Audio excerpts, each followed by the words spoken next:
Nashville is booming, bringing an estimated 78 people a day into the area.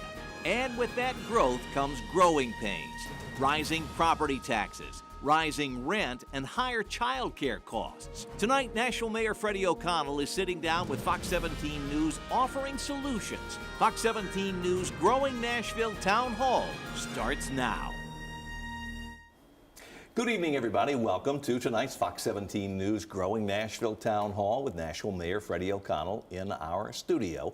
Tonight we are tackling a number of important issues impacting you and your family, and we're also taking some of your questions directly to the Mayor. Mayor, I want to thank you for joining us tonight. It's not often we get an opportunity to have a conversation like this. Scott, glad to be with you. Thanks for the opportunity. You bet. Now let's wade in. Now, tonight's first question is one that's top of mind for a lot of business owners in Nashville. It'll come as no surprise to you. Some of the recent property tax hikes have had business owners saying, I'm not sure I can continue to keep the doors open.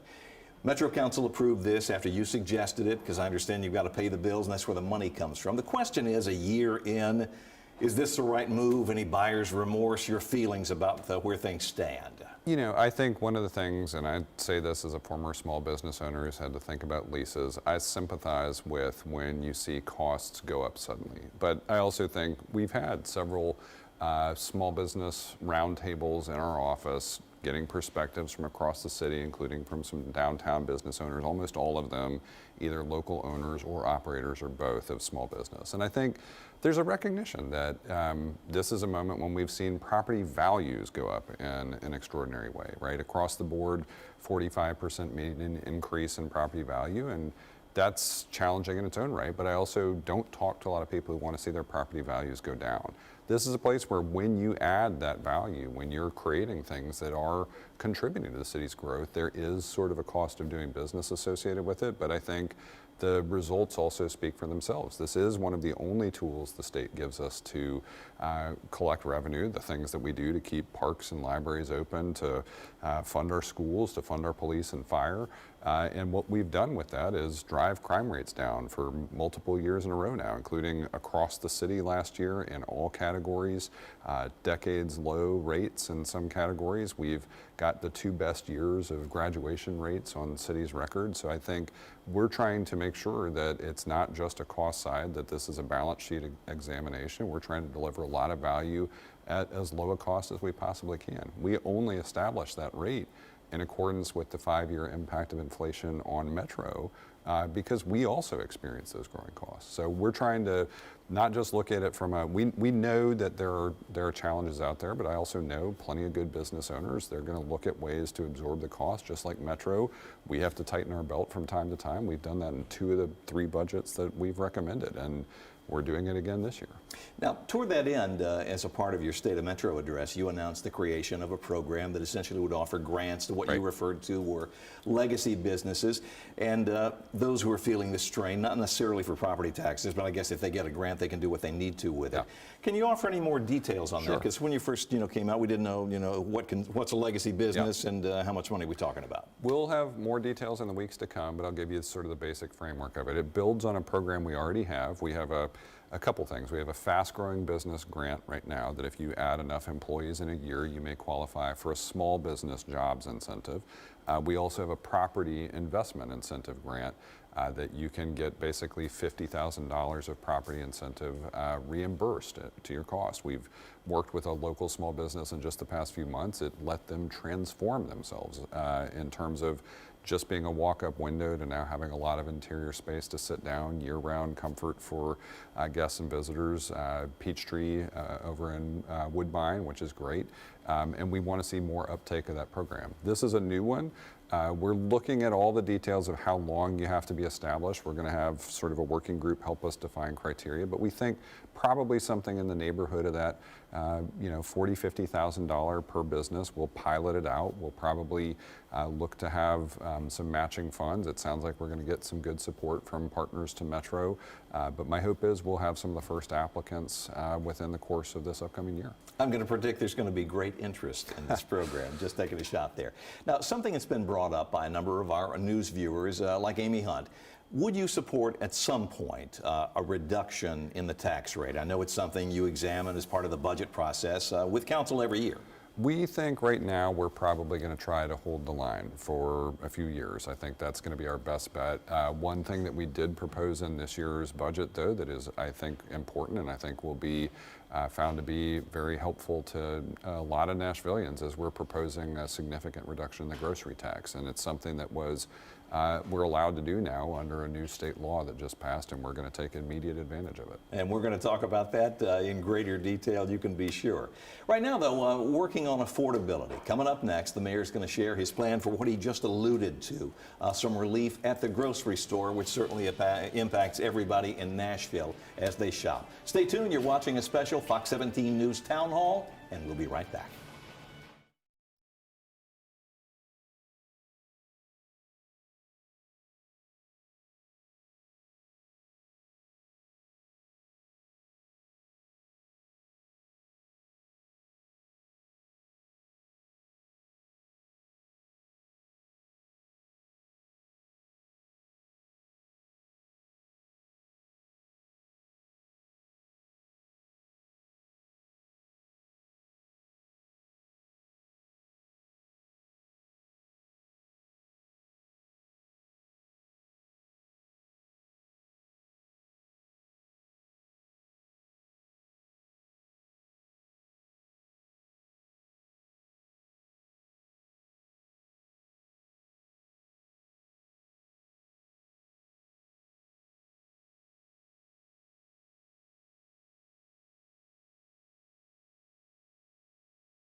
Welcome back to our Growing Nashville Town Hall. We're fortunate to have Nashville Mayor Freddie O'Connell in studio with us live. This is not taped. We're just having a coffee table conversation.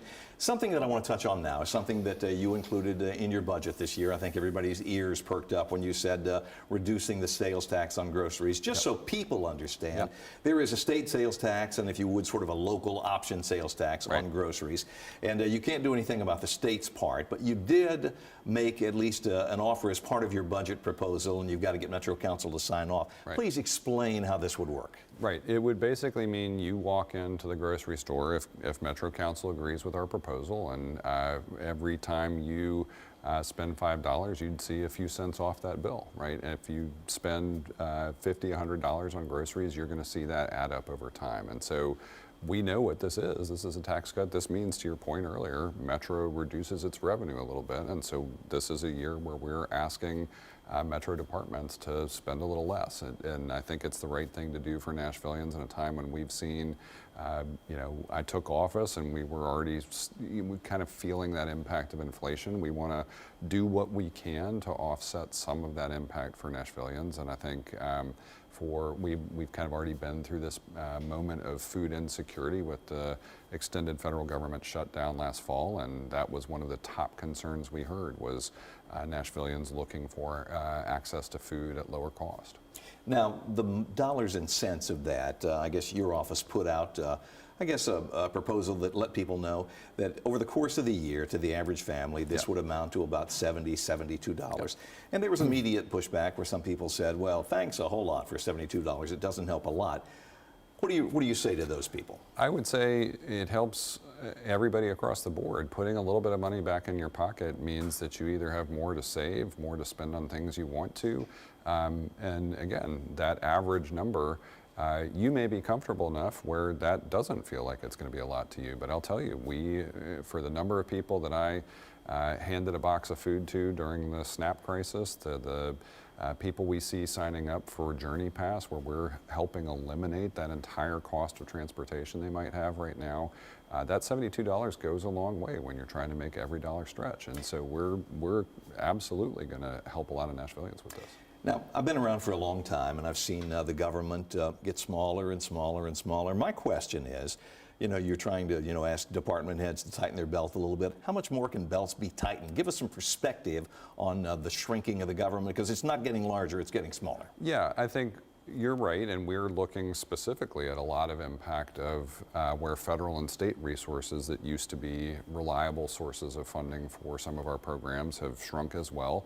But I think this is a case where we are hoping to do a couple things at once. While we're holding the line on kind of head count, we looked at the last several years of departmental savings where they may not have spent what their entire budgeted amount was, and we're saying, okay, it looks like you could do about 1.5% of historic savings and absorb that into your budget this year. So it's not a huge amount, but I think it will be meaningful. And I think to that concern about property taxes, it is one of those things that lets us not only hold the line there, but also reduce this tax on groceries. And then importantly, we're trying to make sure that we are keeping our Metro employees not just competitive in our workforce, but again, on that level of affordability, wages are a piece of that. We are going to, for a rare moment, have a budget recommended by a mayor. In this case, I'm recommending a budget that fully funds the pay plan for Metro employees recommended by the Civil Service Commission. So it's kind of like saying, we're not going to do a lot of additional hiring, and we may say don't fill those vacancies for a little bit, but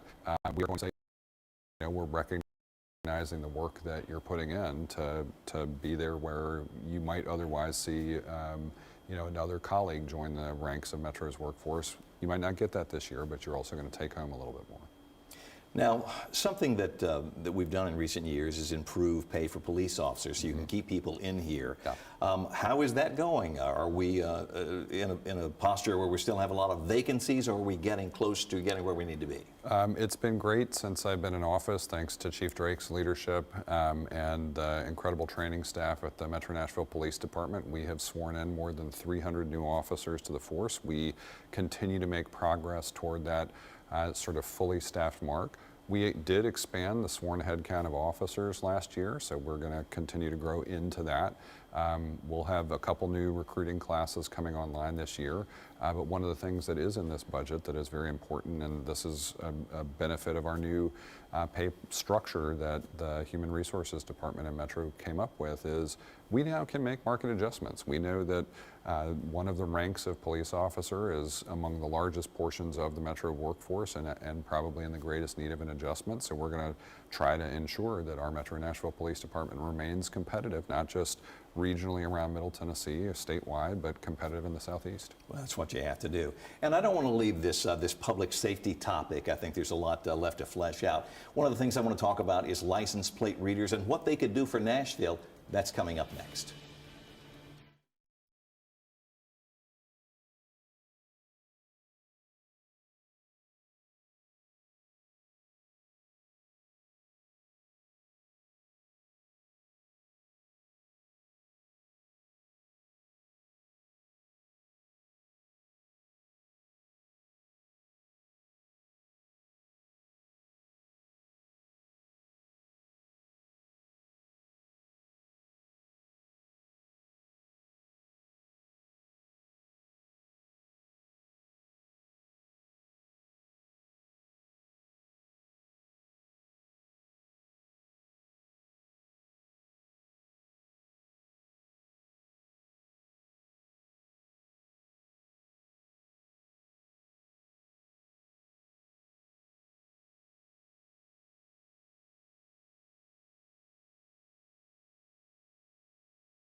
Welcome back to our Fox 17 Growing Nashville Town Hall. We've got Nashville Mayor Freddie O'Connell, who just a week ago announced that he was running for re-election with us. We're going to shift the conversation to a different kind of safety. We talked about the number of police officers a moment ago. We've had a number of viewers over the years calling for license plate readers. We've seen them in Mount Juliet, Murfreesboro's making some use of them. Now, over the years, this has been a conversation that we've had with you, conversation you've had with council. It's a complicated issue. It was complicated by the Trump administration and fear that they might somehow, tap into those cameras, use them in a way that wasn't intended. But it's also spilled over into having challenges just replacing some of the downtown cameras we have. If you will, share with me your heart on that, and then we'll talk about council and the challenges. Yeah, I think what I learned on Metro Council and serving in this and thinking about this is there's a variety of tools that you can use for public safety, and sometimes technology is a big part of that. And I definitely, as somebody who was in the field of computer science for most of my career, spend a lot of time thinking about the right balance between privacy and security. And so you want to be sensitive. You can do things like, one of the things I thought was a really good proposal was to pilot things with mobile license plate readers in areas where you're having the greatest volume of a type of incident. For instance, several years ago, one of the biggest issues in Southeast Nashville was street racing. And so I think that prompted some of the interest in this topic.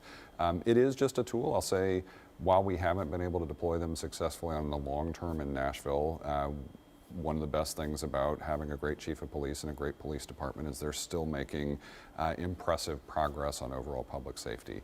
I think what the Metro Council has signaled to us on a number of occasions at this point is they're not willing to deploy surveillance-based technology in a time that political pressures are so high, where you're seeing maybe questionable uses, things that may be moving beyond the boundaries of the Constitution. We have tried a few different things. We have looked at, hey, how about for scenarios where you've got cameras already installed in downtown, two different things. One, what if we gave police access to use those cameras to have better crime resolution. In the event that you have a crime committed, you don't have to send a detective out to go collect footage later. You can actually basically see the footage in either real time or quick replay. That happened right as I think political pressures were starting to increase around immigration enforcement issues, and we haven't always seen that be a clean process. I do understand some of the concern on that front. We also looked at just taking existing publicly operated cameras that have been in downtown for decades and saying, can we upgrade some of these locations? Again, Metro Council denied that request. I think we're going to continue to look for common sense things that find that appropriate balance. We're going to listen to the concerns of the community and where there's a lot of public demand, which I know we've seen for license plate readers. I'm also very sensitive, though, to scenarios that we pay attention to where we've watched people with access to this technology stalk people. We've had an issue right here in Middle Tennessee where a Mount Juliet license plate reader resulted in an erroneous arrest of a Nashville woman. We want to keep the probability of those kinds of scenarios as low as possible. We certainly also, you've heard Chief Drake say out loud, immigration enforcement isn't something we're trying to do with local law enforcement, and so we want to make sure that there's not a set of unintended consequences in whatever we do. But I will say it this way, I am fundamentally committed to public safety in the city of Nashville, and we're going to keep making smart strategic investments across the board. If we don't get one kind of technology approved, we're going to look at some other different approaches, and I think the comprehensive set of investments we're making has left Nashville safer year over year the entire time I've been in office. Now, one of the things that any old politician will tell you that a mayor has to get right is trash. Recently, we have done some stories, and one of our viewers asked a digital question about it. They said, with now the GSD and the USD property tax rates so close, why am I paying for property or trash pickup when my neighbor right down the street who's paying really close to the same amount is not? Your thoughts on that? Well, it seems this has been an issue that has been of interest to council members. I've lived in the USD my entire life, and so it was very interesting to talk to peers and colleagues on the Metro Council for the 8 years I was up there. There was always a lot of interest in this, and I think the first study sort of produced maybe some unexpected results was that actually it turns out GSD isn't paying in enough for the share of things like real-time fire response and some of these other things. In fact, our Department of Law and Department of Finance looked at these numbers. And is this fairly new? This is fairly new. You had asked them to look into it. Yeah, and I think what's happened since is council members are like, let's not stop the discussion with this sort of first pass on it.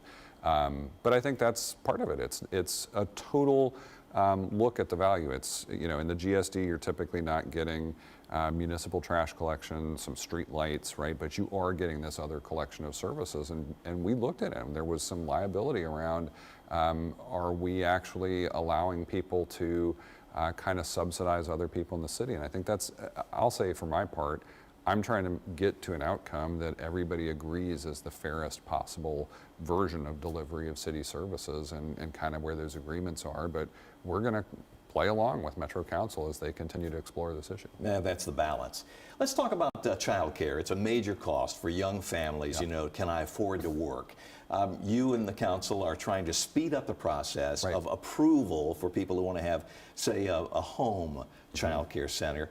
What is it that you're, I guess, working to make happen faster so people understand? Yeah, there's two different things, and I'll say it this way. We're always going to look to ensure that safety, accountability are structured into this, but we know that you can fast track some things. So the first thing we actually did was for traditional child care centers to say, in the same way we've done for affordable housing, if you're putting in an application for this in the permit process, you may move through the process. Like you may get to the front of the queue if you're in there with a lot of other applications. If you're doing childcare, we know how urgent a need this is. So we're going to speed it up in that way. Doesn't mean you don't get all the same review that anything else does. It just means you might bump in ahead of something that is, just a traditional mixed-use development, for instance. I think that's a good thing. It means that we keep one of the city's top priorities not only top of mind, but front of queue and get them up and running, because we know this is a big cost for a lot of Nashvillians. We know it's a big concern for a lot of parents. I've lived through it myself twice over. Sure. It's a challenge for working families, and so we want to make it less of a challenge. Again, as somebody who benefited from both types of childcare when I was growing up, we had a great home-based childcare that not only resulted in my brother and I being able to have easy access to school and give my parents, both of whom were working the whole time we were growing up, a little more peace of mind. It turned into lifelong friendships. And so one of the other proposals in front of the Metro Council right now is some zoning tweaks just to make it a little easier to have home-based childcare exist in a few more neighborhoods and a few more contexts. And I think, like we've done with other discussions in the past, where you've had everything from in-home piano lessons and those kinds of things, we'll have some good public discussion about it, and we'll try to get that right. And another thing that a lot of people these days have the in-home recording studios, and the city's addressed that, and that's kind of part of it. Yeah. All right, we're going to take a break right here, but we are sitting down with Nashville Mayor Freddie O'Connell, and we will continue our conversation when we come back.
Welcome back to our town hall. Mayor, they say when you're having fun, time flies. I've got about a minute left. I want to give you an opportunity to share your parting thoughts. I shared with the audience, you are running for re-election essentially in the next year. Yeah, Scott, thank you. And I think for your viewers, this is important. We are a growing city. We have been really the whole time I've been here. And in some cases, that growth has been pretty quick. And one of the things that I think has been really important in this time I've been mayor is to try to interact with that growth a little more successfully. We've now got dedicated funding for transportation and infrastructure.